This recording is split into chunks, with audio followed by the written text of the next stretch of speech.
Vamos a ver qué tanto avanzamos el día de hoy y a ver si alcanzamos a terminar hoy mismo, lo dudo. Tal vez veamos la mitad de todo lo que es fisiología hepática y el martes estaremos concluyendo ya con lo que es fisiología hepática, si no alcanzamos a terminar el día de hoy. ¿Sí? Adelante, Sara, si ya tienes algo. ¿Ya estás grabando, Eduardo? Lo que pasa es que no estoy... la pantalla dice grabando, pero aquí está ya. ¿Ya? Ok. Ya. Ok, entonces vamos a empezar con lo que es fisiología. Por favor.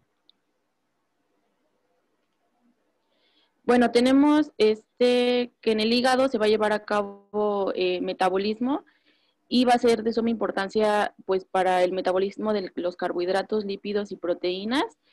Ahorita vamos a empezar con lo que va a ser el metabolismo de los carbohidratos, que pues vamos a ver principalmente que pues nos va a ayudar a la homeostasis de la glucosa, la síntesis, almacenamiento y movilización de glucógeno.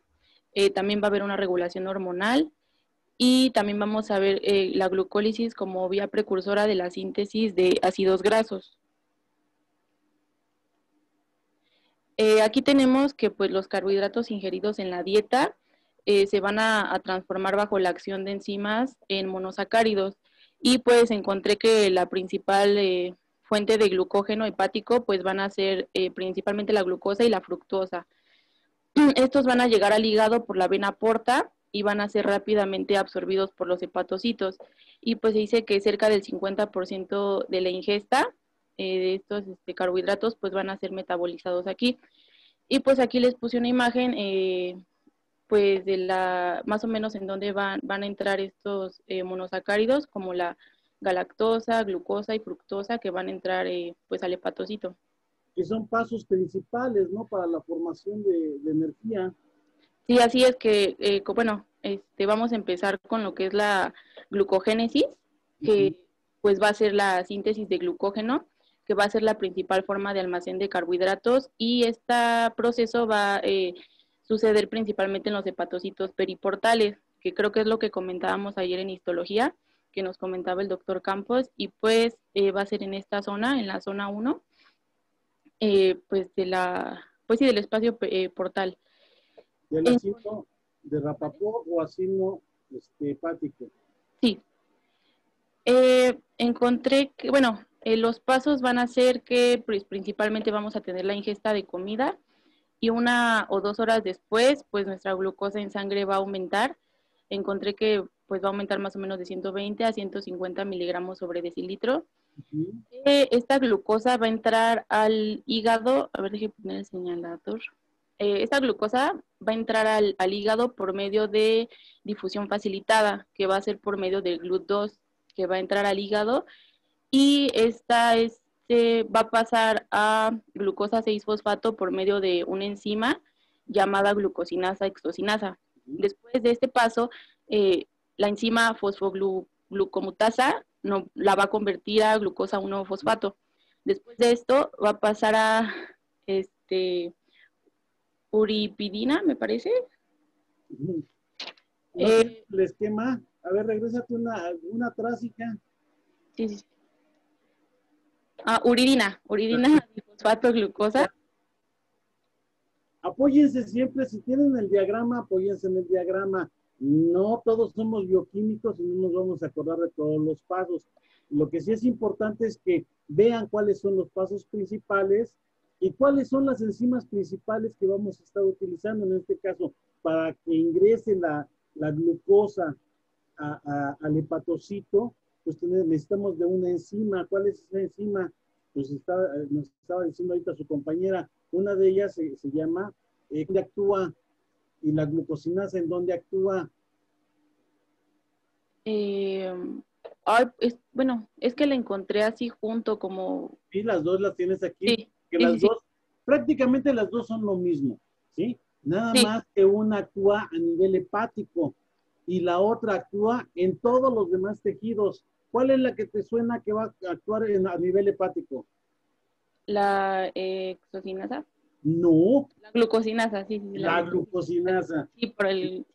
Entonces, la grasa es la que actúa en todos los demás tejidos. Ojo, eso es pregunta de examen. Así de sencillo como lo platicamos ahorita, pero eso es pregunta de examen. ¿Ok? Ok. Entonces, una vez que esta glucosinasa ya ingresa la glucosa a la célula, ¿qué es lo que va a pasar? Pues obviamente está fosforilando a la glucosa en un carbono 6 y dentro de la célula vamos a tener una glucosinasa 6,1-fosfato, que esa nos va a hacer un intercambio de la posición del fosfato al carbono 1. Fosfomutasa, perdón. Sí. ¿Sí? Entonces, esa nos la va a cambiar al carbono 1. Y una vez ya estando en el carbono 1, ahora sí actúa la glucosinasa 1,6-fosfato para agregarnos otro fosfato en la posición 6. Y de esta manera tenemos una glucosa de 6 carbonos con 2 moléculas en cada triosa que está formando a la hexosinasa, a la hexosa.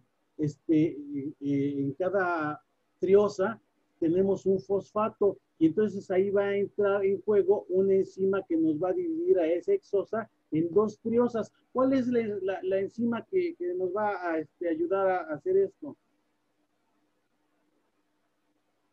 Regrésate a tu esquema si no lo recuerdas aquí ahorita.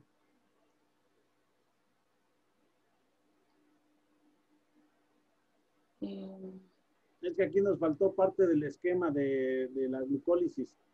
¿No lo Es que ahorita estoy hablando, la glucólisis la tengo más adelante. Entonces estamos hablando nada más de glucógeno. De glucogénesis, ajá. Perdón, yo ya me estoy adelantando a otro rollo. Perdón, discúlpame. A ver, sí. Perdón. ¿Sí me escuchan? Sí. Mira, metabólicamente hablando, y sí es importante porque hay que seguir una secuencia y un orden. Ahorita tú estás comentando que la glucólisis la tienes más adelante, pero preferimos mejor que empieces con glucólisis y después con glucogenogénesis, porque metabólicamente es lo que ocurre. Fíjense, si ustedes se comen, por ejemplo, no sé, se me ocurre una torta de milanesa. La torta de milanesa tiene pan, tiene carne, tiene, bueno, si le echan mayonesa, o sea, tiene los nutrimentos energéticos, carbohidratos, lípidos y proteínas.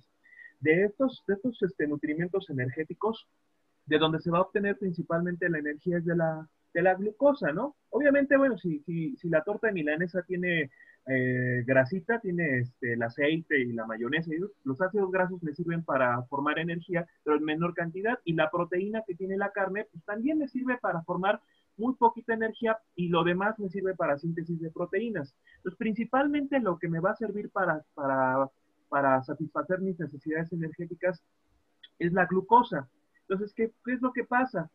Todas esas moléculas, todos esos monosacáridos que son absorbidos por el intestino delgado y son transportados hacia la porta, al llegar al hígado se van a transformar en ATP, en energía en forma de ATP, ¿sale? Principalmente, decíamos, la glucosa. Una vez que tu glucosa ya fue ocupada por en forma de, ya se metió a la vía de la glucólisis y formó energía, entonces ya puedes hacer otro tipo de vías metabólicas, ya puedes empezar a hacer síntesis de glucógeno, lo que estás viendo, lo que estás exponiendo, puedes empezar a hacer síntesis de lípidos, puedes empezar a hacer síntesis de proteínas, y todo esto es debido a la acción de la insulina, ¿vale? Recuerden muy bien que en periodo postprandial, generalmente la hormona que se activa para llevar a cabo estas vías metabólicas es la insulina, ¿sale? Entonces, nos gustaría que empezaras primero con glucólisis y ya después de que te vayas a glucólisis, te metas a las demás vías, glucogenogénesis, lipogénesis, esterificación de ácidos grasos. Y después, cuando hablemos de ayuno, nos vas a hablar de las contrarias. ¿Sí queda claro? Ok. Sí, es que en el temario venía acomodado de una forma y de hecho no sabía bien cómo ordenarlo porque la glucólisis venía ya casi pues de los temas finales, y a mí, por ejemplo, venía como que dividido, primero lo de carbohidratos, después lo de la lipólisis y todo eso, y pues especialmente mis temas habían sido los de carbohidratos porque otra compañera iba a hablar de la lipólisis y todo lo demás. Sí, bueno, ¿qué te parece si nos hablas de carbohidratos, pero empieza con una secuencia? eh, Mira, sí, estoy de acuerdo con la cuestión del temario. Lo que pasa es que el temario a lo mejor lo, lo, lo clasificó con base en los nutrimentos, pero y esa es muchas veces la confusión de ustedes con relación a las vías metabólicas. O sea, en bioquímica, en esta materia, en el mismo endocrino, muchas veces tienen dudas de cuáles son las vías anabólicas y las vías catabólicas, ¿sale?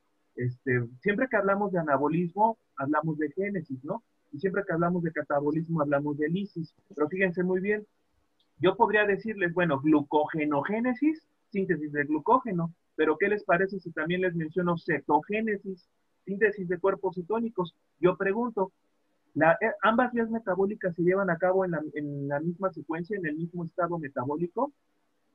Se llevan a cabo en forma diferente. O sea, glucogenogénesis es síntesis de glucógeno, esta se lleva a cabo cuando hemos comido, mientras que la cetogénesis se lleva a cabo cuando estamos en ayuno. Entonces, la forma un poquito más didáctica, si ustedes gustan, para estudiar y comprender mejor el metabolismo es a través de entenderlo de acuerdo al periodo postprandial o al periodo de ayuno. Va a ser mucho más fácil. ¿Sale? Entonces, adelante, comienza con glucólisis y después te vas a glucogenogénesis. Ok. Bueno, la glucólisis vamos a tener que es la oxidación de glucosa para la liberación de energía. Esta va a suceder en los hepatocitos perivenosos, va a ser anaerobia y va a constar principalmente de 10 reacciones químicas. Aquí les puse una imagen del, pues ahora sí que el proceso.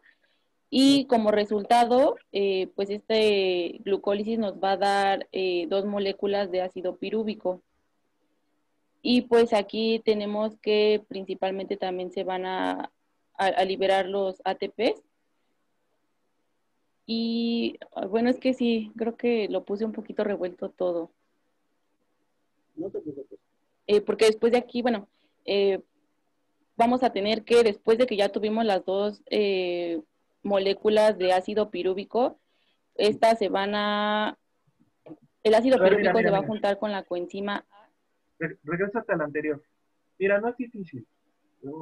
Siempre a la bioquímica le tenemos mucho, sí, solo que, ajá, mucho miedo, pero no es tenerle miedo, ¿eh? O sea, la bioquímica hay que entenderla, o sea, sí hay que estudiarla, a lo mejor suena difícil. Mira, la bioquímica es como las matemáticas, ¿no? Que casi nadie entiende, ¿no?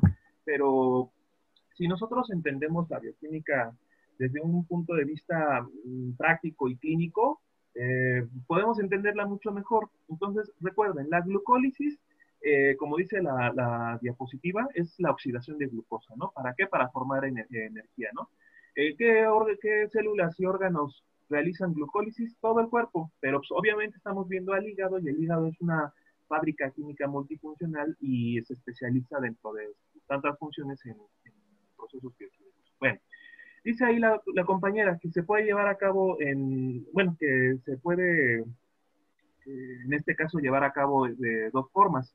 Una forma en la cual hay poca oxigenación, llamada anaeróbica, o en aquellas células que no tienen mitocondrias, se lleva a cabo glucólisis anaeróbica, como es el caso del eritrocito, ¿vale? O en condiciones de baja cantidad de oxígeno, se lleva a cabo glucólisis anaeróbica, como es en el caso del ejercicio, ¿sí? Como en estados de hipoxia, que eso ya sería patológico, y también se lleva a cabo una glucólisis aeróbica. ¿Cuál es la diferencia entre anaeróbica y aeróbica? Muy sencillo, doctores. La glucólisis anaeróbica nos va a producir, como producto final de esta oxidación de glucosa, nos va a producir lactato, mientras que en la glucólisis aeróbica nos va a producir piruvato. Y el piruvato se va a meter a la mitocondria para formar acetilcoenzima. Entonces, fíjense muy bien. Nosotros tenemos la glucosa, imagínense que, insisto, nos estamos comiendo la torta de milanesa, ¿no? Con la Coca-Cola, ¿no? Bien energética la cosa, ¿no? Bien diabólica la cosa. Bueno, entonces, imagínense que de esa torta de milanesa y de esa Coca-Cola, tengo 10 glucosas. De esas 10 glucosas, 4 me las voy a llevar a la glucólisis, ¿sale? 4 me las llevo a la glucólisis. Entonces, la glucosa se va a meter a la célula, a la célula hepática, por acción de por medio de un transportador GLUT2, y una vez dentro de la mitocondria se va a fosforilar, va a ocurrir una primera fosforilación. Entonces, esa glucosa se va a transformar en glucosa 6-fosfato por acción de qué enzima? De la glucosina. Eso, ¿verdad? Por acción de la enzima glucosinasa, ¿verdad? Bueno, también se describe una enzima exocinasa, ¿sale? Exocinasa con H, ¿verdad? Porque se refiere a la exosa. Acuérdense que la glucosa, químicamente hablando, es una exosa, 6 carbonos. Bueno, entonces, se habla de una glucosinasa o de una exocinasa. ¿Cuál es la diferencia? La glucosinasa se va a encontrar en hígado, en otros tejidos como en las células beta del páncreas, y va a ser activada por acción de la insulina. La enzima exocinasa puede estar también presente a nivel hepático, pero principalmente la exocinasa va a fosforilar glucosa en otros tejidos extrahepáticos como el músculo. Bueno, entonces llega la enzima glucosinasa, la insulina activa esta vía porque estamos comiendo, y entonces la enzima glucosinasa fosforila la glucosa en glucosa 6-fosfato. Y luego de ahí se sigue la vía, ¿sale? Este paso es importante porque es un paso irreversible. ¿Qué quiere decir? Que la enzima glucosinasa es una enzima clave. Luego viene una enzima, luego la glucosa 6-fosfato se transforma por acción de una glucosa 6-fosfato isomerasa, ¿sale? Una enzima isomerasa que no es clave, es una enzima reversible, no hay que aprendérsela, se transforma en fructosa 6-fosfato, y después la fructosa 6-fosfato, aquí entra nuevamente una enzima clave, ¿sale? Aquí en el caso de fructosa 6-fosfato a fructosa 1,6-bifosfato, debería de haber una enzima, ¿no? Descrita. En este caso, vamos a ver una enzima clave, que se llama fosfofructosinasa. Al igual que la glucosinasa, es activada por insulina, ¿sale? Es un paso clave, es una enzima clave, y esto nos va a ayudar a transformar fructosa 6-fosfato en fructosa 1,6-bifosfato. Y luego de ahí, como decía el doctor, ¿verdad? Decía el doctor Lalo, que a través de una enzima aldolasa, esta exosa de 6 carbonos se fragmenta en 2 triosas, salen 2 moléculas de 3 carbonos. Por una parte vamos a tener gliceraldehído 3-fosfato, y por otro lado vamos a tener hidroxiacetona, ¿no? Fosfato de hidroxiacetona, ¿sale? Esa exosa se transforma en 2 triosas. ¿Qué pasa después? Bueno, la hidroxiacetona no la vamos a ahorita mencionar porque esta puede formar glicerol, pero también la hidroxiacetona se puede transformar a su vez en gliceraldehído 3-fosfato por una isomerasa. Esta enzima no es clave. ¿Qué pasa después? Viene una deshidrogenasa, se transforma el gliceraldehído 3-fosfato en 1,3-difosfoglicerato, luego viene una una sinasa, transforma 3-fosfoglicerato, luego una mutasa 2-fosfoglicerato, y luego al final tenemos fosfonolpiruvato. Y al final, fíjense, de fosfonolpiruvato a piruvato, entra una tercera enzima clave.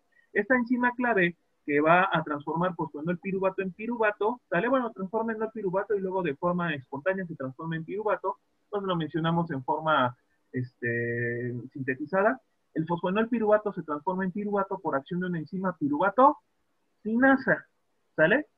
Y ahora, ¿qué pasa aquí con el piruvato? El piruvato, si estamos en condiciones de baja oxigenación, ¿qué va a pasar? Se va a transformar el piruvato en lactato por acción de una lactato deshidrogenasa. Si estamos en condiciones aeróbicas con buena oxigenación, con buena perfusión de tejidos, el piruvato se transforma, se mete a la mitocondria y se sigue la vía, ¿sale? ¿Por qué es importante mencionar esto de la baja oxigenación? Porque recuerden que hay pacientes que pueden presentar baja oxigenación, baja perfusión de los tejidos, ¿sale? Pueden presentar hipoxia tisular. ¿Y qué es lo que ocurre? En pacientes, por ejemplo, con estas condiciones, por ejemplo, en el estado de choque, puede ser hipovolémico, séptico, si ustedes quieran, pueden presentarse estas condiciones, y el problema es que al haber poca oxigenación, nosotros la glucosa que tengamos disponible la vamos a transformar en lactato, y esto a su vez se va a transformar en ácido láctico. Entonces, ¿cuál es el problema en este tipo de pacientes con estado de choque, con estado de gravedad o con hipoxia? Que pueden generar acidosis láctica. Hay que tener mucho cuidado porque es una forma en la cual los pacientes se pueden agravar, ¿sale? Ahora, fisiológicamente hablando, ¿podemos también producir ácido láctico? Sí, por ejemplo, cuando hacemos mucho ejercicio, cuando hacemos mucho ejercicio, nosotros vamos a utilizar mucha cantidad de glucosa, ¿sale? En cantidad acelerada, y esto me va a ayudar a que se forme ácido láctico. Por eso cuando ustedes hacen ejercicio, sobre todo pesas, ¿qué pasa al siguiente día? Los músculos les duelen, empiezan con malestar, pero por supuesto tienen que hacer más ejercicio para que todo ese ácido láctico acumulado en los músculos se movilice al hígado y para que el hígado lo pueda volver a transformar en una vía que se llama ciclo de Cori. Bueno, ese es otro asunto. Entonces, hasta el momento, ¿hay alguna duda con respecto a glucólisis? Esta es la primera parte de la glucólisis, ¿sale? Vamos a transformar glucosa en piruvato. ¿Qué enzimas claves vamos a utilizar? Glucosinasa, hexosinasa, fosfofructosinasa, piruvatosinasa. ¿De glucosa a piruvato hasta aquí hay alguna duda? Doctor, No, doctor. yo sí. Dime. Entonces, finalmente, en los hepatocitos es anaeróbica. No. Es anaeróbica si en un momento dado existe una situación, una condición donde haya baja perfusión de tejidos o haya hipoxia tisular, ¿sale? En condiciones fisiológicas, por ejemplo, se puede presentar durante el ejercicio. En condiciones patológicas se puede presentar en estados de hipoxia, como en el choque séptico, en el choque hipovolémico, en cualquier estado de choque se puede presentar, ¿sale? Por ejemplo, los pacientes con coronavirus que se están lamentablemente muriendo en las unidades de terapia intensiva, pues lamentablemente una situación que está ocurriendo es que presentan acidosis láctica por baja hipoxia. Bueno, ese es otro asunto. En otros tejidos extrahepáticos como el eritrocito, los cuales no cuentan con mitocondrias, generalmente estos tejidos llevan a cabo esta vía de glucólisis anaeróbica. El hígado, como es un órgano con múltiples organelos, incluyendo mitocondrias, lo que va a hacer es llevarlo a la vía aeróbica, ¿sale? Entonces, transforma el piruvato y una vez que el piruvato se transforma, se mete a la mitocondria y de ahí sigue la vía. ¿Qué pasa después de que el piruvato se mete a la mitocondria? Pásame la que sigue, por favor. Eso es lo que ocurre. ¿Qué es lo que pasa? Una vez que el piruvato se mete a la mitocondria, se va a transformar a través de una serie de reacciones químicas en acetilcoenzima, ¿sale? En realidad, pues son tres enzimas clave, son tres enzimas las que participan aquí, y hay participación de biotin, de tiamina y, bueno, de unas enzimas deshidrogenasas, pero en términos generales, el piruvato cuando entra a la mitocondria se transforma en acetilcoenzima A por acción de una enzima llamada piruvato, bueno, un complejo enzimático llamado piruvato deshidrogenasa, ¿vale? Esa piruvato deshidrogenasa en realidad no es una enzima, son tres, pero bueno, la vamos a mencionar como una sola enzima. Entonces, ya una vez que por acción de la piruvato deshidrogenasa transformas acetilcoenzima A, entonces ahora sí la acetilcoenzima A la puedes meter al Krebs, ¿vale? La puedes conjuntar con un oxalacetato, por acción de una citrato sintetasa, transforma en citrato y ya lo metes al Krebs. ¿Sí queda claro? Sí, doctor, gracias. ¿Y ahora qué sigue? Pues aquí ya tenía cuando entra el ciclo de Krebs o ácido cítrico. Eso, ¿verdad? Ya una vez que el acetilcoenzima A se transformó de a un oxalacetato, por acción de una enzima citrato sintasa, se transforma en citrato, y el citrato va a iniciar el ciclo de Krebs, ¿vale? Y el Krebs, en este caso, el Krebs que se va a llevar a cabo, va a formar, en este caso, energía, agua, CO2, ¿vale? Y coenzimas NADH. ¿Por qué es importante esto? Porque a partir de esta vía se va a formar principalmente la energía. Fíjense, sin meternos tanto en balance energético, ni cantidad de ATPs, pero en términos generales, doctores, por una molécula de glucosa se forman 38, o bueno, se producen ya en forma neta 38 ATPs, ¿vale? Realmente se producen 40, pero se invierten 2 en el primer paso de la glucólisis. Entonces 40 menos 2 son 38 por una molécula de glucosa. Entonces, bueno, eso es como un dato así como cultural, pero bueno, no, tampoco lo vamos a tomar como un dato tan relevante, ¿no? Aquí el chiste es entender que una vez que tu glucosa entró a la mitocondria, bueno, una vez que tu glucosa se oxidó, se formó piruvato, este piruvato se mete a la mitocondria, se transforma en acetilcoenzima, y la acetilcoenzima se mete al Krebs para formar ATP, CO2, agua y coenzimas NADIFAT. Las coenzimas NADIFAT, acuérdense que se van a meter a la cadena respiratoria y a la fosforilación oxidativa para formar más energía. ¿Sale? Ya, Sí. ya tienes energía de tu torta de milanesa, ¿no? Ya te comiste la torta, no antes del recreo, pero sí te comiste la torta. Ya una vez que te comiste la torta, esas 4 moléculas que decíamos, de esas 10, 4 las utilizaste para la glucólisis, ya tienes energía suficiente. Ya una vez que tienes energía suficiente, ¿qué pasa después? Pues resulta que porque nosotros no nos satisfacemos solamente con la torta de milanesa, ¿no? Y con la Coca-Cola. Decimos, pues aparte de la torta de milanesa y la Coca-Cola, me voy a echar unos pingüinos, ¿no? Unos pingüinos marinela, o me voy a echar unos gansitos, ¿no? Y entonces esos gansitos te van a ayudar, ese extra de glucosa va a favorecer que se forme glucógeno, pero resulta que el hígado y el músculo tienen una capacidad limitada para almacenar glucógeno. Pero tú además dices, no, bueno, aparte de los gansitos, me voy a echar un capuchino y le voy a echar azúcar, ¿no? Y entonces, ese azúcar adicional, ¿sí? Ya está adicionando más moléculas de glucosa, y entonces todo este exceso de glucosa que va a pasar, pues se va a ir a formar lípidos, a formar lipogénesis y esterificación de ácidos grasos. Pero bueno, vamos a meternos a la cuestión de la glucogenogénesis. Ahora sí, ¿cuál es tu nombre, perdón? Sara. Sara, explícanos la glucogenogénesis ahora.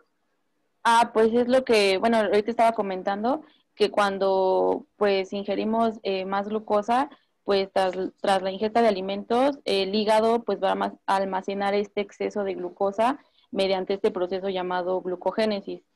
Y pues como ya mencioné, en los hepatocitos periportales, pues también que entró por el GLUT2, que va a pasar de glucosa 6-fosfato pues por la acción de las enzimas y se va a convertir en glucógeno. Y pues encontré que este glucógeno principalmente es el principal carbohidrato almacenado y va a constituir más o menos del 7 al 10% del peso en un hígado normal sano, que es lo que encontré. Y pues este glucógeno... ¿Mande? Esa es pregunta de examen lo que les acabas de decir. Sí. Algunos dicen que es del 8 al 12, ¿eh? Pero bueno, 7 al 10 es más aproximado a lo que sí, como dice el doctor, es un dato importante de examen, ¿eh? Pero bueno, ¿qué más? Ok, y que los precursores importantes del glucógeno va a ser tanto la glucosa como el lactato.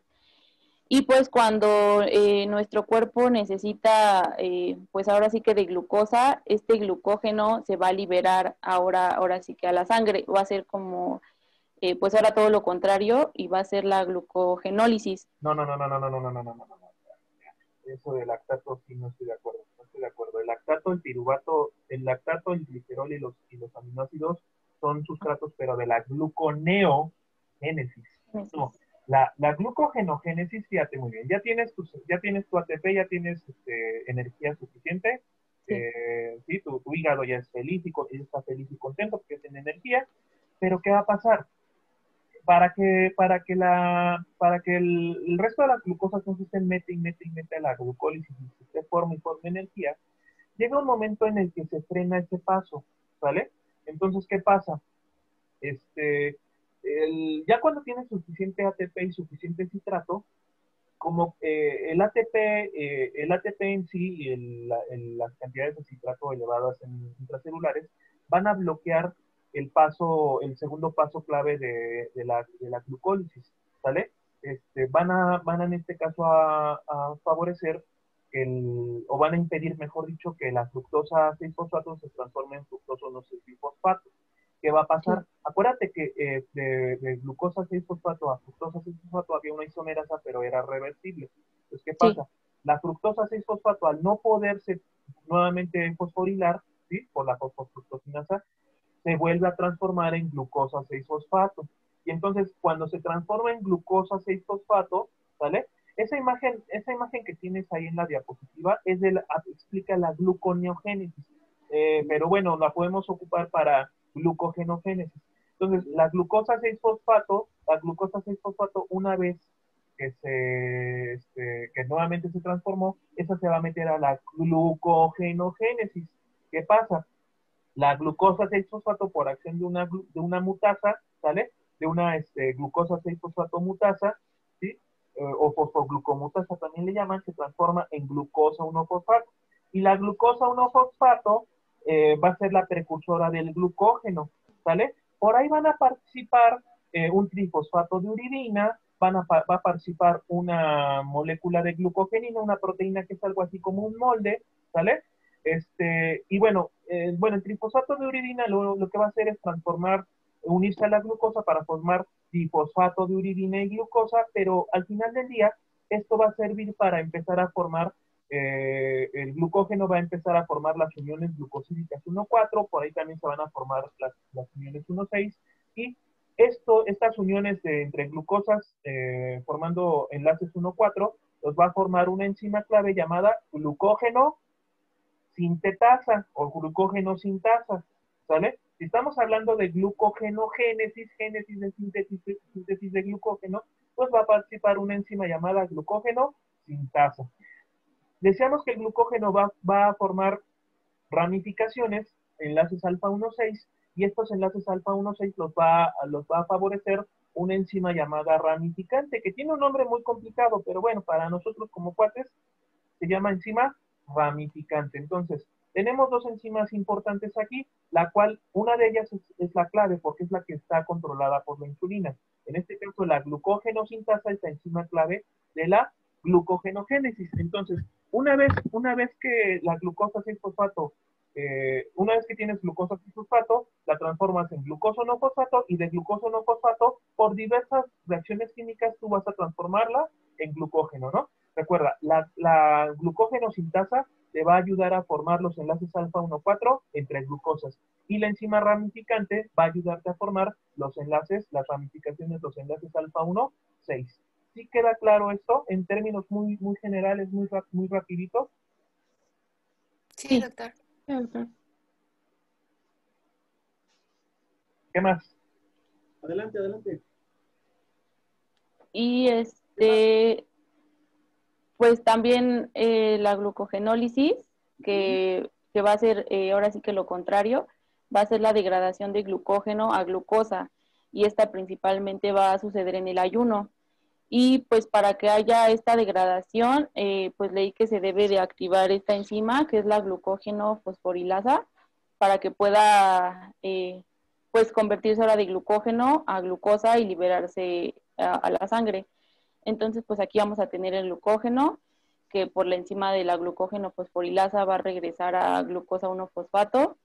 Aquí por una fosfoglucomutasa va a pasar a glucosa 6-fosfato, y de aquí por la glucosa 6-fosfatasa, pues va a convertirse en glucosa, que va a poder liberarse a la sangre. Y pues también aquí yo leí que la glucosa 6-fosfato iba a ser un intermediario muy importante, porque pues tanto nos puede proporcionar pues para glucógeno o para glucosa, o aquí como tenemos en este esquema, pues también se puede ir a la glucólisis. Sí, pero eso ocurre sí, ese esquema está bien, pero hay que aclarar que dependiendo del tejido va a ser lo que va a ocurrir. Si estás en hígado, la glucosa 6-fosfato se mete acuérdate que, bueno, una vez que el glucógeno se degrada a glucosa 6-fosfato, tu hígado tiene una enzima llamada glucosa 6-fosfatasa, que esta solamente la encuentras en tejidos exclusivos. El hígado es uno, también se describe en los túbulos renales. Pero bueno, como estamos viendo hígado, digamos que es una enzima de las exclusivas del hígado, ¿no? Bueno, entonces la glucosa 6-fosfatasa va a ayudarte a transformar glucosa 6-fosfato en glucosa, y la glucosa sale a la circulación para poder regular las concentraciones de glucosa en caso de que estés en ayuno. Pero si estás en el músculo, resulta que no tienes glucosa 6-fosfatasa. Entonces, ¿qué va a pasar? ¿Qué va a hacer la glucosa? ¿Qué le va a ocurrir a la glucosa 6-fosfato a nivel muscular?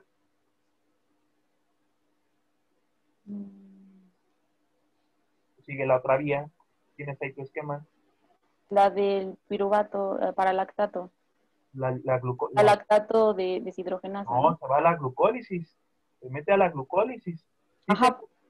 Dicen que el músculo es envidioso. Pues no es que sea envidioso, pues más bien lo que pasa es que no tiene enzima glucosa de sulfatasa. El músculo no es capaz de formar, el músculo no es capaz de liberar glucosa a la circulación. Entonces, cuando estás en periodo de ayuno a nivel muscular y degradas glucógeno, acuérdate que tu músculo también almacena glucógeno. Entonces, en la degradación, la glucogenólisis o la degradación de glucógeno a glucosa, lo que va a ocurrir en el músculo es que al no encontrarse esta enzima clave, tu glucosa 6-fosfato la metes a la vía de la glucólisis, formas piruvato, formas acetilcoenzima, formas energía, lo que hablamos hace un rato, ¿no?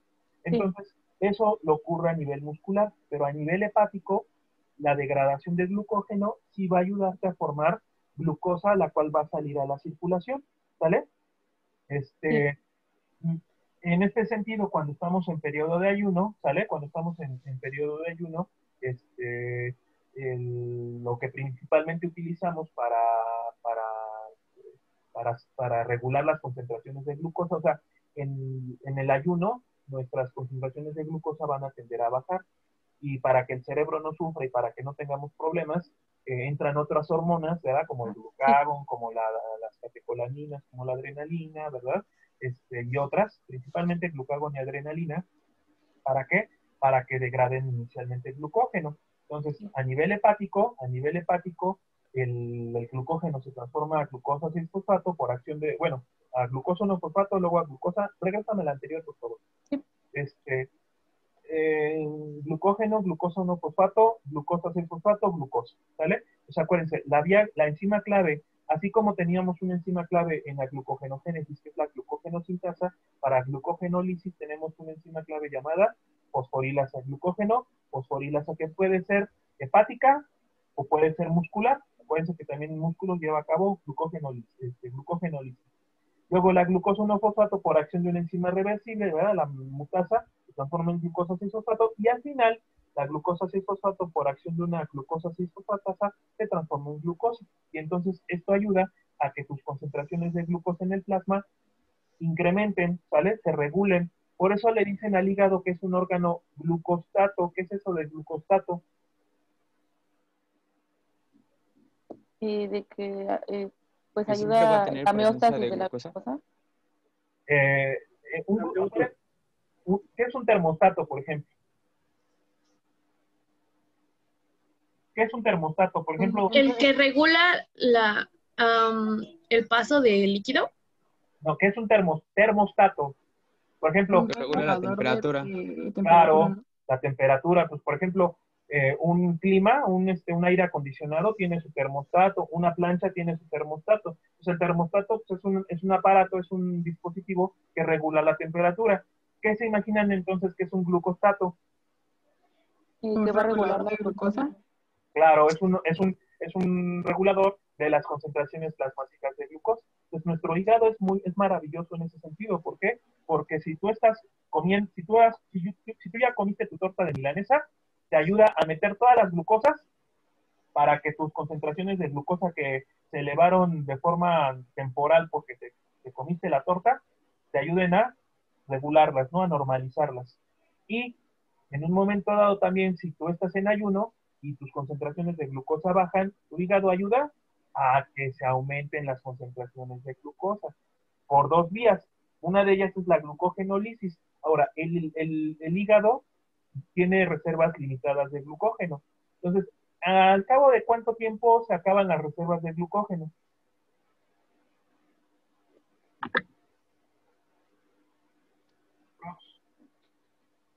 ¿Cuánto tiempo se terminan las reservas de glucógeno? Ese 10% que dijimos que tenemos almacenado de glucosa, ¿en cuánto tiempo se agota en un periodo de ayuno? Prolongado, porque obviamente el periodo de ayuno, reserva de glucógeno, pues nos está ayudando a mantener esa glicemia. Entonces esto quiere decir que estamos rebasando ese periodo de ayuno. ¿De las 8 horas? Bueno, Se dice que a partir de a partir de las 6 horas empieza a utilizarse el glucógeno. A las 8 horas existe un pico máximo de utilización de glucógeno. Y al cabo de cuánto tiempo se acaba ese glucógeno. 12 horas. 12 horas, exactamente. Al cabo de 12 horas, prácticamente el glucógeno hepático se ha agotado. Y entonces, pues el hígado, diríamos, ya no tiene forma de regular la glucosa, ¿no? Y entonces tu glucosa se iría al suelo, pero no. Resulta que el hígado puede llevar a cabo otra vía metabólica para regular las concentraciones de glucosa. Esa vía metabólica se conoce como como gluconeogénesis. Entonces, una vez que tu glucógeno se ha agotado, el hígado tiene la capacidad de formar glucosa nueva a partir de otros sustratos que no son carbohidratos, como lactato, como glicerol y como aminoácidos gluconeogénicos. ¿Sale? ¿Qué más? Muy bien. Ay, no me falta una. Pues las hormonas que van a regular principalmente la glucogénesis y glucogenólisis, pues van a ser tanto la insulina como el glucagón, que pues van a ser pues secretadas por el páncreas. Y pues leí que casi la mitad de la insulina que pasa por el hígado se retira pues la mitad prácticamente, casi la mitad. Y pues la insulina va a disminuir la glucosa en sangre, va a estimular lo que es la glucogénesis y va a inhibir lo que es la glucogenólisis y gluconeogénesis. Y pues también vi que cuando se va a liberar la insulina, va a aumentar la velocidad de transporte de glucosa 10 veces más de que cuando no hay insulina. Y también vamos a tener el glucagón, que pues va a ser todo lo contrario. El glucagón va a aumentar glucosa en sangre y va a estimular la glucogenólisis y la gluconeogénesis. Y pues el balance entre estos dos, entre la síntesis de glucógeno y la liberación de glucosa, pues leí que va a mantener la glucosa dentro de un límite de 70 a 100 miligramos sobre decilitro.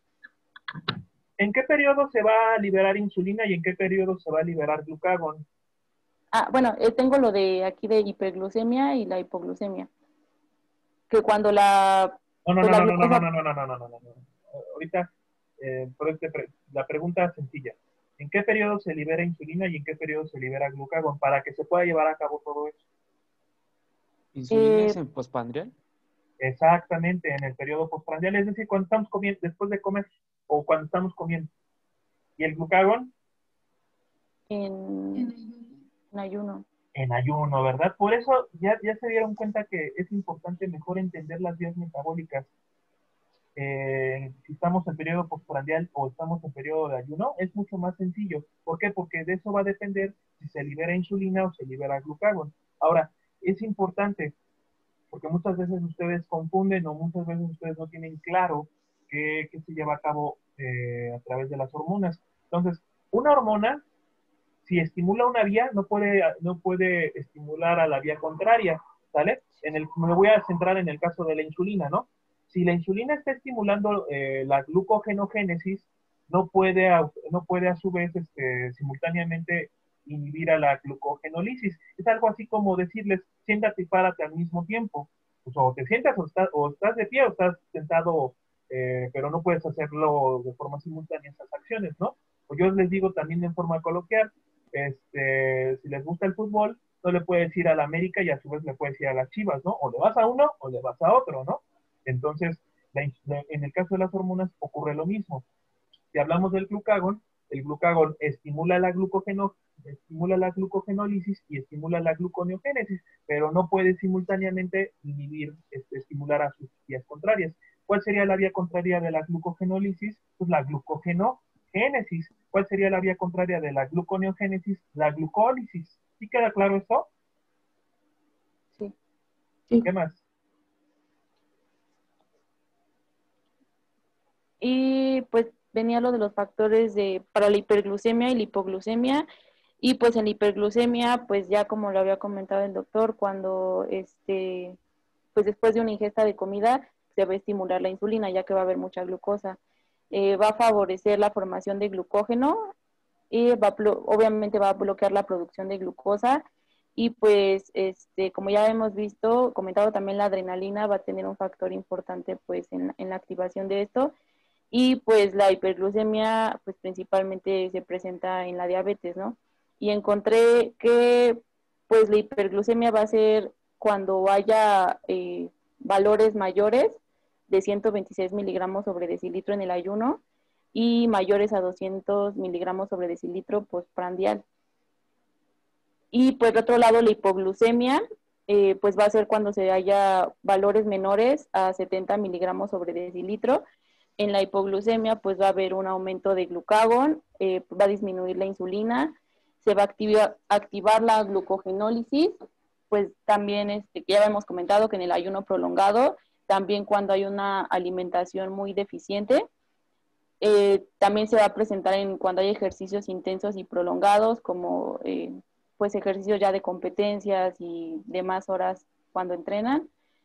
También en el hiperinsulinismo. Y pues también va a haber hipoglucemia cuando va a haber alguna afectación que nos dañe a los hepatocitos. Oye, si yo tengo un paciente con una glucosa de 115 en ayuno, ¿no será hiperglucemia también? No, bueno, tiene que ser mayor a 126. No, bueno, eso es lo que leí en la ADA de los valores normales. ¿Cuál es lo normal de glucosa? Entre 70 a 100. Entonces, pues, la pregunta es, si tengo un paciente con 115 de glucosa, ¿no será ya hiperglucemia? Se considera dentro de lo normal todavía, ¿no? ¿Qué le vas a decir a tus pacientes? No sé. Doctor, ¿no sería ya prediabético? Eso, ¿verdad? O sea, exacto, o sea, hay que tomar en cuenta que existe, o sea, los niveles normales de glucosa van de 70 a 100. Bueno, la OMS dice que hasta 110 lo permitido, ¿no?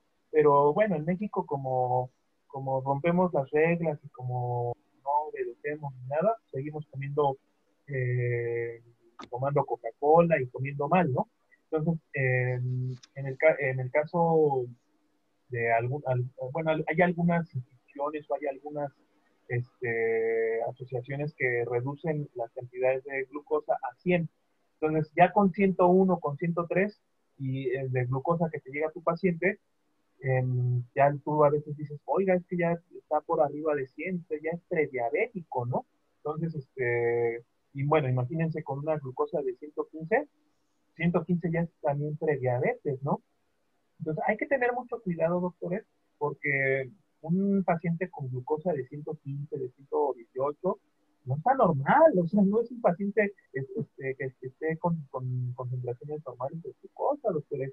Si bien la ADA nos dice que por encima, concentraciones mayores iguales a 126 miligramos de litro, ya se considera diabetes, pues, ¿qué es lo que pasa entre 100 y 125? Ese limbo o ese 101 a 125, ese limbo, ese espacio, pues es lo que nadie dice que le conocemos como la prediabetes, ¿no? Y la prediabetes, hay que tener cuidado porque el paciente ya está a un pasito de ser diabético, hay que tener cuidado.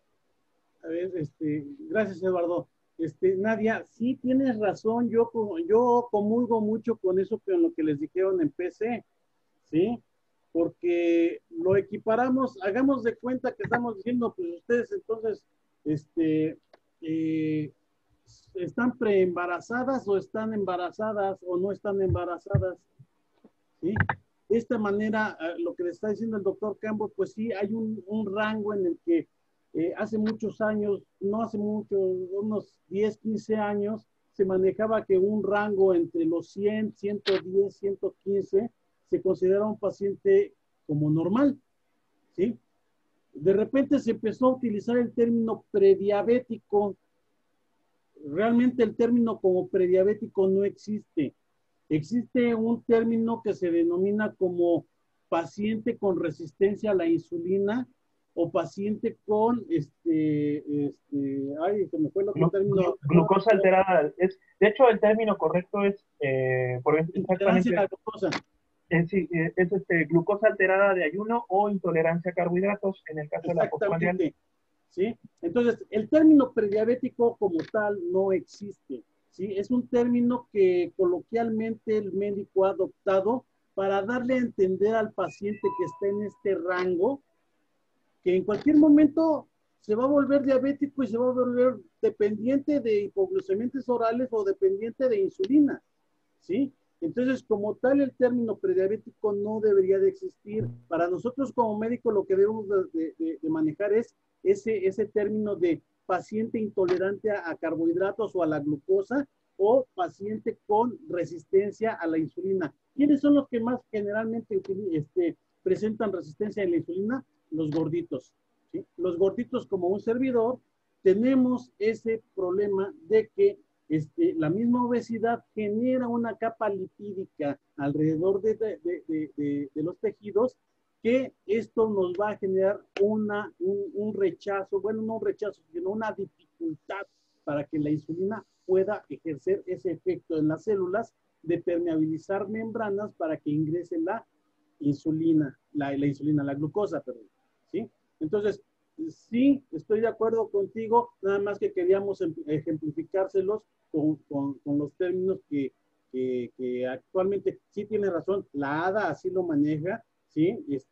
Pero sin embargo, tú lo puedes escuchar y muy frecuentemente en la consulta particular, los médicos particulares están acostumbrados a manejarles el término prediabético para no asustar al paciente. Pero tienes razón, o estás o no lo estás, ¿sí? Entonces, eso que les manejó ahorita el doctor Campos es a lo que le maneja como prediabetes, pero realmente los términos correctos deberían de ser o paciente con resistencia a la insulina o paciente con intolerancia a los carbohidratos o a la glucosa. ¿De acuerdo? No sé si aclara el punto. Sí. ¿Sí? Ok. Sí, doctor, gracias. Los dejo 10 minutitos. Eduardo, tengo que atender otra cosa. Adelante. Sí, gracias. Bueno, y también como parte de lo del temario venía lo de fosforilación oxidativa, pero creo que es lo que comentaba ustedes hace rato. Bueno, lo que yo entendí es que de la glucólisis y del ciclo de Krebs y todo eso, se van a liberar hidrógenos, y estos hidrógenos van a ser los que se van a utilizar en la fosforilación oxidativa, y esta es la que nos va a proporcionar mayor número de ATPs. Sí, sí, de hecho, acuérdense que tanto cadena respiratoria como fosforilación oxidativa, el objetivo es bombear hidrogeniones. ¿Para qué? Para activar coenzimas, y una vez que se activen coenzimas, va a ocurrir un proceso enzimático, se va a activar una enzima ATP sintasa. ¿Para qué? Para formar energía, ¿vale? El esquema lo explica o lo resume en forma muy general, muy sencilla, ¿vale? Para que en cierta manera podamos entender que a partir de esta fosforilación oxidativa, bueno, esta cadena respiratoria y a su vez esta fosforilación oxidativa, formemos energía, ¿no? Obviamente todo esto, bueno, se va a llevar a cabo también en el transcurso del ciclo de Krebs. O sea, parte de los procesos intermedios del Krebs va a ser la que se van a liberar NAT reducido, FAS reducido, y estos se van a meter a cadena respiratoria y a su vez van a bombear hidrogeniones para la fosforilación oxidativa. ¿Qué más? Sí, y pues ya pues en términos generales, pues de todo, desde la glucólisis hasta este paso, pues bueno, en total van a ser 25 hidrógenos que se van a liberar, y pues esto de la fosforilación oxidativa es la que nos va a dar la mayoría de los ATPs, que van a ser 30, y ya sumándolos todos, como el doctor Campos había dicho, pues van a ser 38 pues ATPs. Esta es la que nos va a generar pues mayor energía. Uh-huh.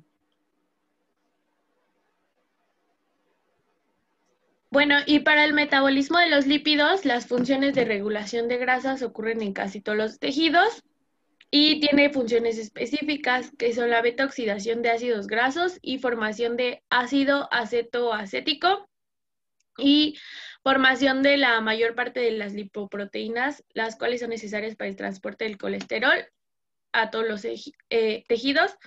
Formación de cantidades considerables de colesterol, triglicéridos y fosfolípidos, y conversión de grandes cantidades de carbohidratos y proteínas en grasas específicas del hígado en el metabolismo de los lípidos. Ay, perdón, eso era lo de arriba. ¿Le podrías cambiar a la siguiente, por favor? Bueno, vamos a tener la lipogénesis y la lipólisis, que la lipogénesis es la biosíntesis de ácidos grasos y esterificación con glicerol, y la lipólisis es la hidrólisis de triacilgliceroles hasta ácidos grasos y glicerol.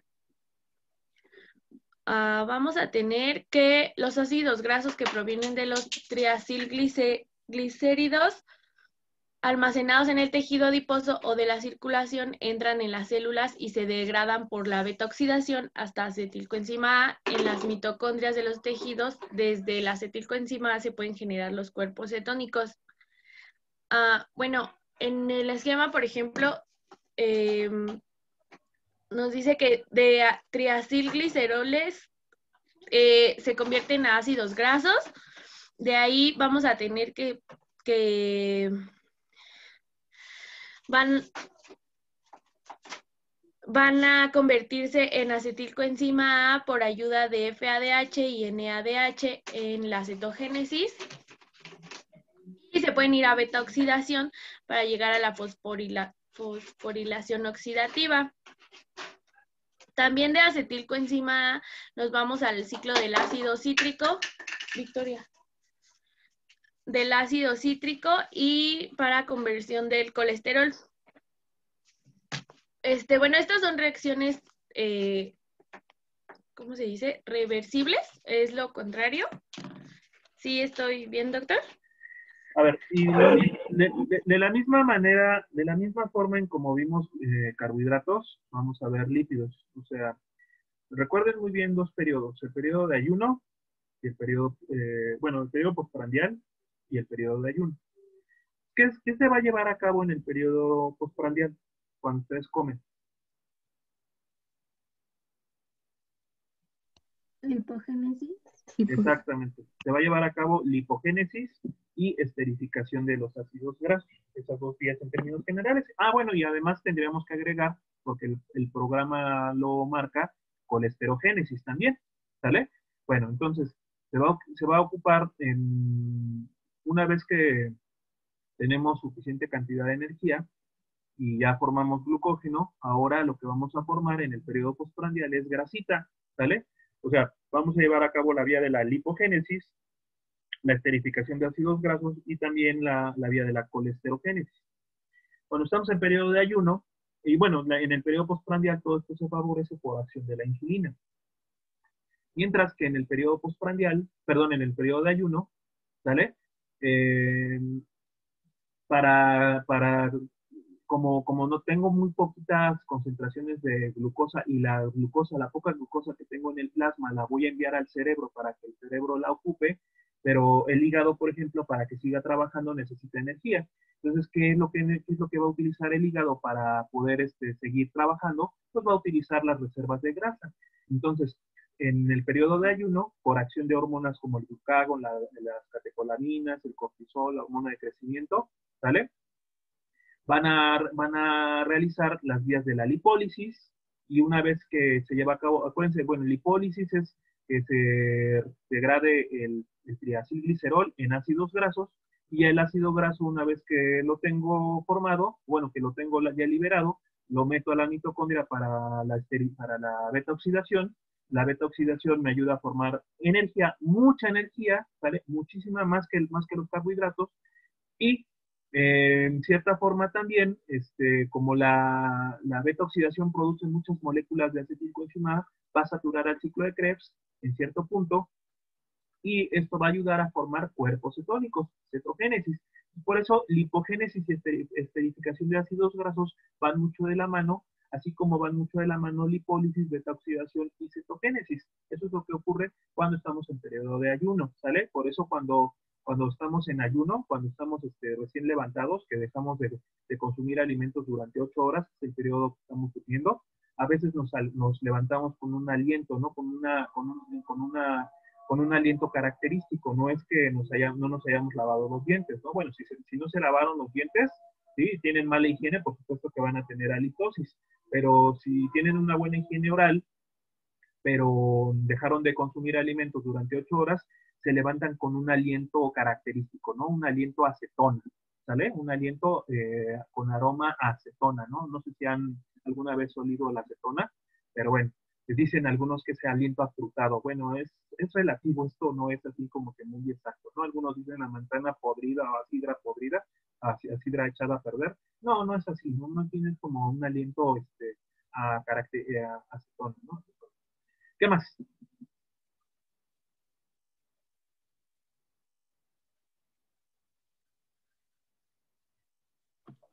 Bueno, Ajá.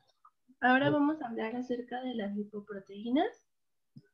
Estas pues van a ser complejos macromoleculares compuestos principalmente por proteínas y lípidos, y estos van a tener una envoltura polar que, si me puedes ayudar con el cursor, Sara, por favor.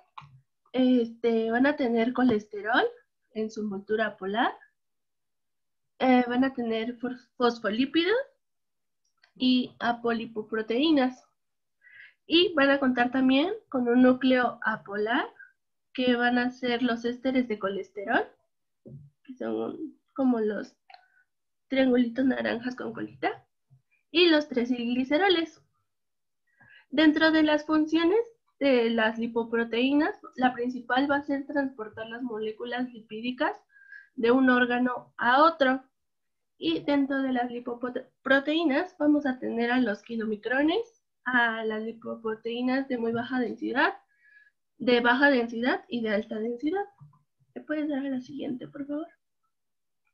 Bueno, vamos a comenzar con los kilomicrones. Estas van a ser lipoproteínas grandes con densidad extremadamente baja que van a transportar los lípidos de la dieta desde el intestino a los tejidos. Estos van a ser, dentro de sus características, vamos a tener que estos tienen un diámetro de 100 a 1200 nanómetros, y dentro de su contenido, un 90% de este van a ser triacilgliceroles. Su principal apolipoproteína va a ser la ApoB48, que se las dejé ahí subrayada con una línea roja. Y aunque también va a estar acompañada de otras que van a ser la ApoA1, la A4, la C y la E. Y este kilomicrón va a ser el encargado de transportar triacilgliceroles a órganos vitales como son el corazón, el músculo esquelético y el tejido adiposo. El siguiente, por favor. Luego vamos a tener a las lipoproteínas de muy baja densidad o VLDL.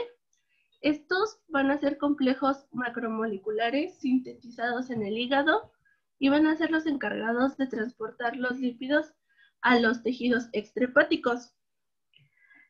Estos, dentro de su función principal, va a ser redistribuir a los triacilgliceroles al tejido adiposo, al corazón y músculo esquelético. Su diámetro de este va a ser de 45 a 100 nanómetros, y al igual que los kilomicrones, un 90% de su contenido van a ser triacilglicerol. Su principal apolipoproteína va a ser la B100, que igual se las marqué aquí abajo con una rayita roja, aunque también va a estar acompañada de apolipoproteínas como son las C1, C2 y C3. Y a partir de la lipólisis de las VLDL, vamos a producir lipoproteínas de densidad intermedia, y a partir de estas se van a producir las LDL. Antes de que sigas, ¿qué tipo de triacilgliceroles transportan las LDL? ¿Cómo, perdón, doctor? ¿Qué tipo de triacilgliceroles transportan las LDL?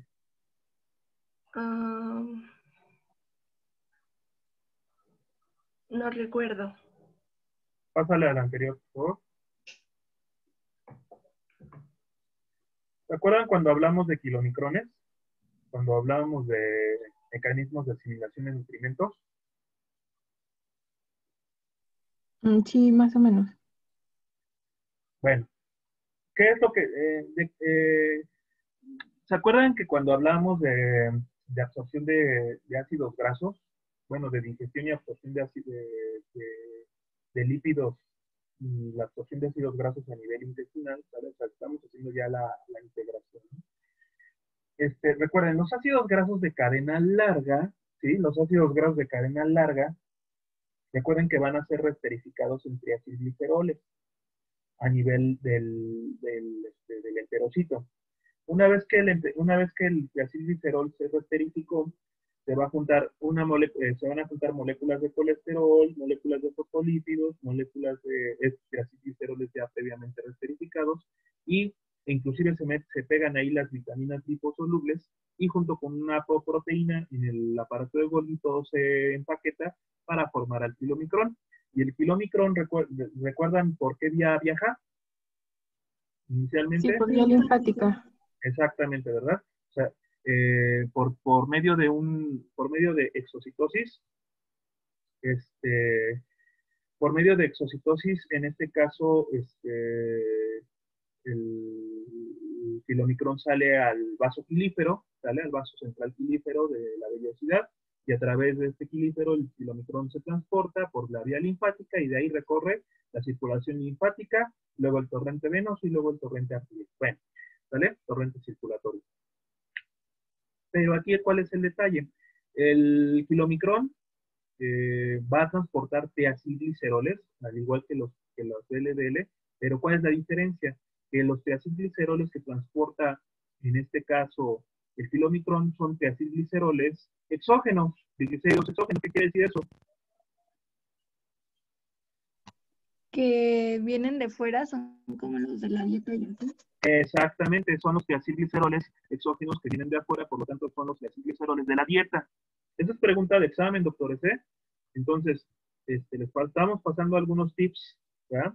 Entonces, los kilomicrones principalmente transportan todos los lípidos y también tienen una muy baja cantidad de proteína. Pero de todos los lípidos que transporta el kilomicrón, lo que más transportan son triacilgliceroles. Pero hay que hacer la aclaración que los triglicéridos que transportan estos son los triglicéridos exógenos, los triacilgliceroles que provienen de la dieta. ¿Y qué pasa con los VLDL? Las VLDL, por el contrario, ¿vale? Pásame ahora a la siguiente, por favor. Las VLDL también van a ser lipoproteínas que van a contener alta cantidad de triacilgliceroles, pero la diferencia es que los triacilgliceroles van a ser endógenos. ¿Qué significa esto?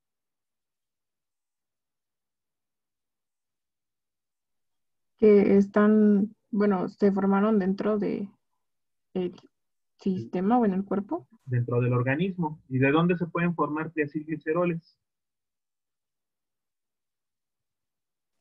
Por exceso de carbohidratos, ¿no? Exactamente, bueno, por consumo de carbohidratos, vamos a llamarlo en exceso, decíamos que el resto de las glucosas que ya se van en este caso que ya no se utilizan para formar energía o para síntesis de glucógeno, pues en lugar de tirarlas al organismo, las forma en grasita, ¿no? Entonces te las llevas a la lipogénesis y una vez que se realiza la lipogénesis, para que tu hígado pueda transportar esa grasita, ¿verdad? Y almacenarla en el gordito, en el tejido adiposo, pues la va a transportar en forma de VLDL. Entonces, las VLDL van a transportar los triglicéridos endógenos o aquellos triglicéridos producidos en el propio hepatocito, ¿sale? A través de la lipogénesis. Ese es el detalle, ¿sale? Entonces, esa es una pregunta también de examen. ¿Qué lípidos transportan mayormente las VLDL? Las lipoproteínas de muy baja densidad, triglicéridos, pero endógenos, ¿sale? Los exógenos son los que transportan más bien los kilomicrones. Los endógenos los transportan las VLDL, ¿sale? Yo les digo siempre que las lipoproteínas el tamaño de la lipoproteína es directamente proporcional a la cantidad de lípidos e inversamente proporcional a la cantidad de proteínas. Y la densidad de la proteína es inversamente proporcional, ¿sale? A la cantidad de lípidos y directamente proporcional a las proteínas. Resulta un poquito confuso esto. En términos coloquiales, entre más lípido, más grandota, pero menos densa, menos pesada. Y entre más proteína, más chiquita, pero más pesada. Imagínense que yo siempre les digo que las lipoproteínas se parecen a unas pelotas, ¿no? Imagínense que los kilomicrones son como una pelotota de playa, ¿no? De esas de las que utilizan luego en las fiestas de playa, ¿no? Entonces, son pelototas grandotas, pero son muy ligeras, tan ligeras que tú nada más le pegas y vuela y vuela y vuela y vuela, y para que llegue al piso tarda, ¿no? Las VLDL son algo así como la pelota que te venden en el mercado de estas de caucho, ¿sí? Para jugar fútbol. Las LDL son como es como una pelota de básquetbol, chiquita, pero ya un poquito pesada, y las HDL son pelotas de béisbol, que son pequeñas, pero son muy pesadas. Entonces, entre más proteína tenga la lipoproteína, más pesada, pero más chiquita. Y entre más lípido tenga la lipoproteína, va a ser más grandota, pero más ligera. No sé si queda claro eso. Sí, doctor. ¿Vale? Sí, doctor. Bueno, síganle adelante.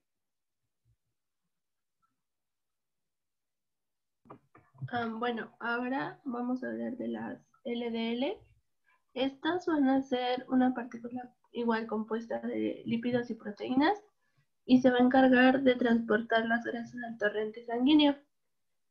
Su función principal va a ser transportar el colesterol a tejidos con receptores de LDL y su diámetro va a ser de 20 a 25 nanómetros y su principal apolipoproteína va a ser la ApoB100 y pues es conocido como el colesterol malo. El siguiente. Y aquí tenemos a las HDL o lipoproteínas de alta densidad. Estas van a ser producidas en el hígado y van a ser las encargadas de la eliminación del colesterol de las células. Su función principal va a ser que son las encargadas de remover o extraer el colesterol sobrante de las células y transportarlo al hígado para que de esta forma ocurra su eliminación en forma de ácidos biliares y colesterol en las heces. Lipoproteína va a poseer un diámetro de 25 a 10 nanómetros. Su principal lípido va a ser el fosfolípido. Su principal apolipoproteína va a ser la A1, aunque también en esta se va a encontrar la ApoA2, C1, C2, C3 y la E.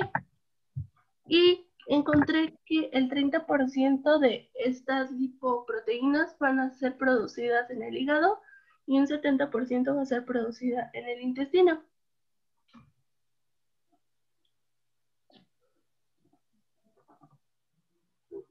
A ver, entonces, ya para cerrar el tema de lipoproteínas,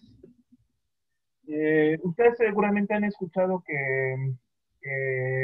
han escuchado del colesterol bueno y del colesterol malo. Regresa al anterior.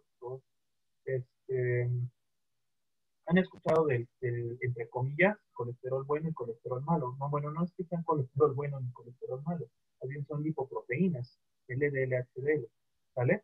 Entonces, las HDL, doctores, las HDL son lipoproteínas pequeñitas, son lipoproteínas que tienen que están cargadas un 50% de proteína y el otro 50% de lípido. De estos lípidos, el 25% aproximadamente está constituido de fosfolípidos. O sea, como dice tu compañera, el principal lípido o la principal grasa que transportan las HDL son los fosfolípidos. A diferencia de las LDL o las VLDL inclusive, que transportan principalmente colesterol y triglicéridos endógenos respectivamente, ¿no? En el caso particular de las LDL, nos dice su compañera que son las que principalmente transportan colesterol. Bueno. Se oye muy retirado, Eduardo. ¿Dónde? Se oye muy, muy tenue tu voz. Ah, ok, me voy a acercar un poquito porque ahí está. ¿Ya me escuchan mejor? Sí, ya se oye mejor. Ah, bueno. Entonces, fíjense muy bien, Gracias. entonces, las HDL y las LDL, doctores, generalmente son las que nosotros vamos a valorar en un perfil de lípidos, en una dislipidemia, ¿no? O si queremos hacer un estudio de lípidos, es la que vamos, en este caso, son los que vamos a tomar en cuenta. Entonces, a las HDL malamente les llaman colesterol bueno y a las LDL les llaman malamente colesterol malo. No es que sea colesterol bueno o malo, más bien son lipoproteínas. ¿Qué es lo que pasa? Las HDL, lo conveniente de esta lipoproteína es que esté preferentemente elevada, bueno, esté normal, pero preferentemente en los límites altos, y las LDL estén preferentemente en los valores bajos, ¿no? Lo ideal es que lo tengamos en concentraciones normales. Pero ¿qué pasa en la dislipidemia? ¿Qué pasa en los pacientes, sobre todo que padecen obesidad, sobrepeso? Ocurre lo contrario, las LDL están altas y las HDL están bajas, ¿sale? Cosa que debería de ser completamente contraria, ¿no? Entonces, recuerden que ahorita yo les comentaba que las lipoproteínas son como unas pelotas de playa, pero si también lo queremos hacer como una analogía a unos medios de transporte, imagínense que las HDL son como unos carritos, son como unos automóviles compactos, como no sé, un Chevy se me ocurre, y las LDL es como un autobús de pasajeros. Yo pregunto, ¿qué va a ser más fácil que circule en la autopista? ¿Un coche compacto o un autobús? Pues un compacto, ¿no? Un compacto. Entonces, imagínense a las HDL que son pequeñitas, son como los autos compactos, y las LDL que son más grandes, como un autobús de pasajeros. Entonces, para la circulación sanguínea va a ser conveniente que tenga más cantidad de HDL, porque la circulación en este caso de estas lipoproteínas va a ser mucho más sencilla, a diferencia de las LDL, que al ser pesadas, grandes, poco pesadas pero grandes, pues van a tener mayor dificultad en circular por el torrente sanguíneo. El problema también viene es que como están cargadas de colesterol, muchas veces las lipoproteínas en exceso, las LDL, chocan con el vaso sanguíneo, y en el endotelio capilar van dejando su basura, van dejando su cantidad de excedente de colesterol. ¿Qué va a pasar con ese colesterol que se adoce en el endotelio vascular? Pues lo que va a ocurrir es que van a llegar los macrófagos, se los van a comer y se van a formar células espumosas. ¿Y las células espumosas a qué están relacionadas? ¿A qué está relacionado? ¿A placas de ateroma? Exactamente, a placas de ateroma, ¿sale? Aterosclerosis, ¿sí? Aterogénesis, aterosclerosis, y esto también tiene implicaciones sobre todo de un mayor riesgo cardiovascular. Por eso, cuando dicen, tienes LDL altas y HDL bajas, aguas, hay que cuidar la dieta, hay que hacer ejercicio, ¿sale? Hay que bajarle a la dieta T, porque tienes un mayor riesgo de infartarte, porque tienes un mayor riesgo de presentar un evento vascular cerebral, o porque tienes un mayor riesgo a presentar a futuro algún problema coronario, ¿sale? Aquellas personas que tienen unas LDL normales o con tendencia a ser bajitas, y unas HDL normales pero con límites altos, ¿sale? Pues son aquellas personas que muchas veces hasta son longevas, ¿no? Duran 80, 90, 100 años, ¿no? ¿Pero por qué? Porque tienen los niveles de estas lipoproteínas en buen estado, ¿sale? Entonces, parte del síndrome metabólico, parte de la dislipidemia implica esto, ¿no? Que las LDL estén altas, las HDL estén bajas, y por eso hay que tener mucho cuidado, porque las LDL en exceso pueden generar mayor riesgo cardiovascular. ¿Queda claro? Sí, doctor. Sí, doctor. Doctor. Adelante. Doctor, gracias. ¿Dudas, chicos? Doctor. ¿No? Continuemos, pues. Yo creo que no nos va a dar tiempo a terminar todo el día de hoy. Sí vamos a tener que terminar el próximo jueves, perdón. Jueves. Pero a ver, vamos a ver. ¿Qué más traemos?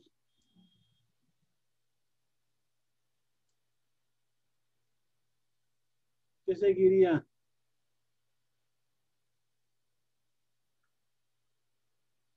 ¿Qué pasó? Brenda, ¿qué pasó? Como que se desconectaron, ¿no? Sí. Es que iba lo que le comentaba por mensaje. ¿Qué pasó? Dijeron que...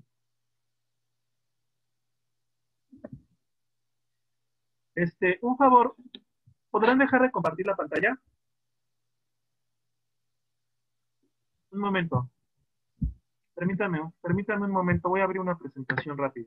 Voy a hacer una integración de todo lo que hemos estado hablando, porque siento que como que hay un poquito de dudas todavía, y sí es importante, si bien el tema de metabolismo no es el principal de fisiología hepática, sí es importante que por lo menos tengan una noción sencilla y clara de lo que es de lo que son las vías metabólicas, sobre todo porque forman parte de la forman parte de las funciones hepáticas. Recuerden que el hígado desempeña principalmente, bueno, en realidad son como unas 500 funciones o incluso más, pero nosotros decimos que son por lo menos 6 funciones, ¿no? Una de ellas es la de regular el metabolismo, ¿vale?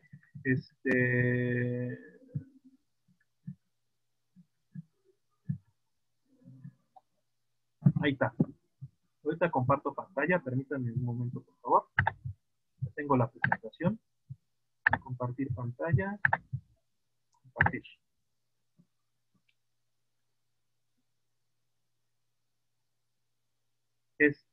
¿Sí alcanzan a ver mi pantalla?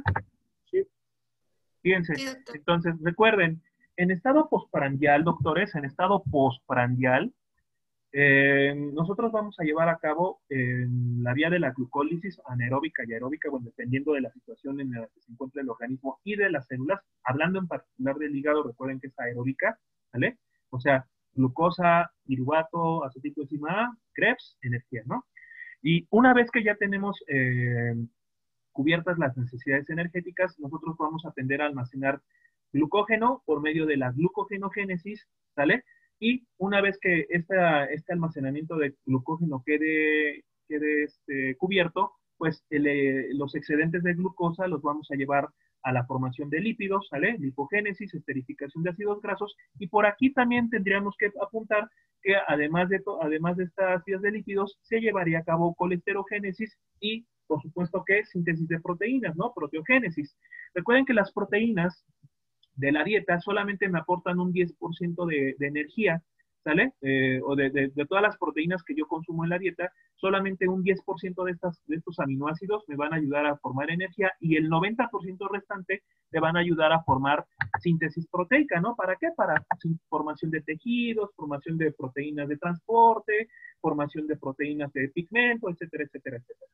Entonces, así en términos muy generales, en términos muy resumiditos, miren, la glucosa, una vez que ingresa a la célula, se transforma en glucosa 6-fosfato por acción de la glucosinasa, exocinasa, y luego de ahí sigue la vía metabólica de glucólisis, ¿no? Glucólisis, bueno, recuerden que si se va a la vía anaeróbica se transforma en lactato, pero recuerden que en el hígado se transforma en piruvato, el piruvato se mete a la mitocondria por acción de una enzima piruvato deshidrogenasa, se transforma en acetilcoenzima, la cual forma citrato, y el citrato se mete al Krebs. ¿Para qué? Para formar energía. Una vez que se formó energía, ahora el hígado va a ayudar a formar glucógeno, ¿sale? Y la forma en cómo se forma el glucógeno es a través de la glucogenogénesis. Entonces recuerden que aquí participan unas enzimas llamadas, una enzima principalmente que es la glucógeno-sintasa, por ahí también participa una ramificante para la formación de glucógeno. Y ya el excedente de glucosa, el resto de las glucosas que se están ocupando, me van a formar grasita, ¿no? Síntesis de lípidos. Entonces, ¿qué pasa? Para síntesis de lípidos, para hablar de lipogénesis, el citrato, bueno, la acetilcoenzima no puede salir de la mitocondria. De ahí es donde se va a formar los lípidos a partir de acetilcoenzima, pero no puede salir de la mitocondria, es impermeable. Entonces, ¿qué necesita? Transformarse en citrato para que pueda salir. Y a esto nosotros le conocemos como la lanzadera del citrato, ¿sale? La lanzadera del citrato. Entonces, ya una vez que sale el citrato por acción de la lanzadera, se transforma en acetilcoenzima nuevamente, y la acetilcoenzima va a ser la que forme los lípidos, ¿sale? Los ácidos grasos de forma inicial. Entonces, la acetilcoenzima se transforma en malonilcoenzima por acción de una enzima acetilcoenzima carboxilasa para formar malonilcoenzima, y a partir de malonilcoenzima y acetilcoenzima, por medio de un proceso muy complicado, lo cual no tiene caso explicar en este momento, al final de cuentas, todo esto va a ayudarnos a formar el ácido graso. El palmitato lo pongo como ejemplo porque es como la glucosa, es digamos el prototipo de los monosacáridos, en este caso el palmitato es el prototipo de los ácidos grasos. Entonces por aquí participan un complejo enzimático muy interesante, participa ahí una enzima ácido graso sintasa, pero bueno, al final de cuentas se forma palmitato. Y entonces el ácido graso, doctores, previamente se va a esterificar dentro del hepatocito y se va a transportar por la lipoproteína que comentaba su compañera hace un ratito, es decir, la VLDL, y ya a través de las VLDL los lípidos se van en este caso a transportar a la circulación para distribuirse en todos los tejidos, donde principalmente se van a almacenar es en el tejido adiposo. Entonces, ¿qué pasa? El ácido, los triacilgliceroles que ya fueron previamente esterificados y se transportan por las VLDL, van a almacenarse a nivel del tejido adiposo, pero para esto necesita la lipoproteína desprenderse del ácido graso. Entonces, yo siempre les digo a mis alumnos que si yo tengo al ácido graso transportado por la VLDL, pero yo solamente quiero el ácido graso, no puedo meter al camión completo a la casa, ¿no? Si me van a entregar un paquete por entrega, por mensajería, pues no entra a su casa todo el camión entero, ¿no? Sino se para el camión, llega el repartidor y les entrega su producto. Lo mismo ocurre con el tejido adiposo y con las VLDL. ¿Qué pasa? Las VLDL llegan al tejido adiposo, ¿sale? Y a través de una enzima llamada lipoproteína lipasa, la VLDL se va a desprender del ácido graso para meterlo al tejido adiposo. Y una vez que el ácido graso ingresó, se junta con glicerol para formar el triacilglicerol. A esto nosotros le conocemos como la esterificación de los ácidos grasos. Entonces, en términos resumidos, fíjense muy bien, en términos resumidos, la glucólisis, recuerden que tenemos dos tipos de glucólisis, la anaeróbica y la aeróbica, ¿no? ¿Cuál es el sustrato de la glucólisis? La glucosa. Si hablamos de glucólisis anaeróbica, el producto va a ser el lactato. Y si hablamos de la aeróbica, los productos van a ser ATP, CO2, agua y coenzimas NADIFAT. Una vez que se lleva a cabo esto, se realiza la glucogenogénesis, ¿sale? Donde el sustrato aquí va a ser la glucosa 6-fosfato para formar glucógeno.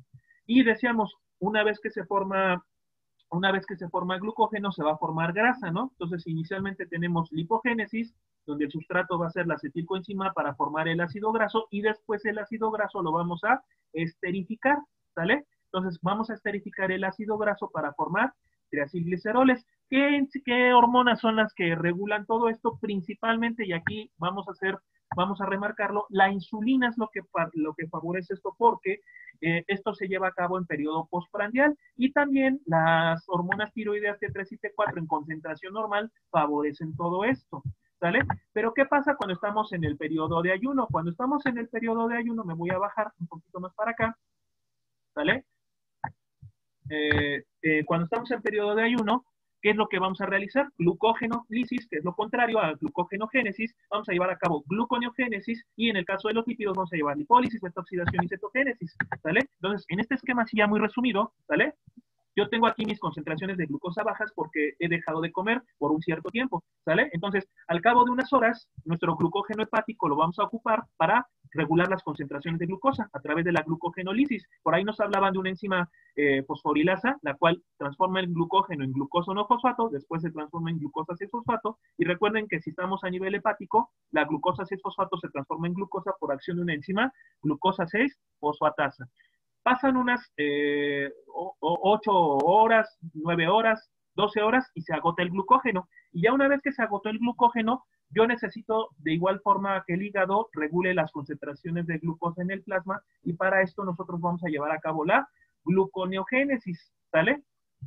Entonces, para llevar a cabo la gluconeogénesis voy a utilizar 3 sustratos principales: el lactato, el glicerol que viene de la lipólisis, que ahorita vamos a explicar, y de los aminoácidos gluconeogénicos. Entonces, el lactato, doctores, el lactato se va a transformar en piruvato por una vía llamada ciclo de Cori. El piruvato se mete a la mitocondria, se transforma en oxalacetato, luego en malato. Ojo, aquí se transforma en malato porque el oxalacetato no puede salir. Entonces, lo mismo que ocurría con la acetilcoenzima A, tenemos que transformarlo en malato para sacarlo por vía de la lanzadera del malato.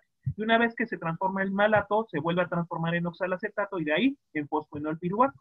Aquí participan unas enzimas de piruvato oxalacetato, participa una piruvato carboxilasa, y para oxalacetato a fosfoenol piruvato participa una fosfoenol piruvato carboxicinasa. Bueno, esas son enzimas clave. Y ya una vez que el fosfoenol piruvato se transformó, si se dan cuenta, se va a la vía contraria de la glucólisis. ¿Para qué? Para formar glucosa 6-fosfato.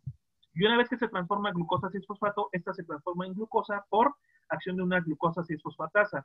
Pero para que esto ocurra, el hígado necesita energía. ¿Y de dónde va a obtener la energía si ya la glucosa está bajita? Acuérdense que la glucosa la va a utilizar cerebro y órganos vitales. Entonces, el hígado dice, bueno, pues yo no necesito glucosa, ¿voy a ocupar qué? Voy a ocupar grasita. Entonces, recuerden que yo tengo aquí en el tejido adiposo grasa almacenada. Entonces, por medio de la lipólisis, estos diacilgliceroles los voy a fragmentar en ácidos grasos y en glicerol. El glicerol me va a servir para seguir alimentando a la gluconeogénesis, ¿sale? El glicerol se transforma en glicerol 3-fosfato y de aquí se transforma en hidroxiacetona para meterse a la gluconeogénesis. Y en el caso de los ácidos grasos se van en este caso a meter a la mitocondria, es decir, van a transformarse inicialmente en acilcoenzima, se van a activar y por acción de unas enzimas llamadas acilcarnitin transferasa 1 y 2, se van a meter a la mitocondria. Por ahí va a participar también la molécula de carnitina. Ya una vez que se mete el ácido graso, se va a beta-oxidar para transformar acetilcoenzima y para meterse al Krebs. ¿Cuánta energía se va a formar de la beta-oxidación? Muchísima. Se dice que 3 hasta 4 veces más de lo que se forma en una molécula de glucosa.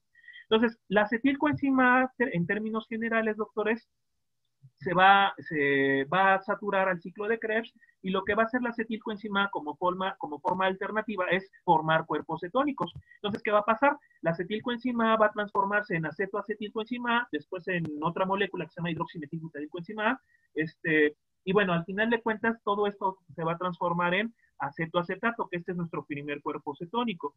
Y el acetoacetato va a tener capacidad de formar otros 2 cuerpos cetónicos, uno de ellos es la acetona y otro de ellos es el beta-hidroxibutirato.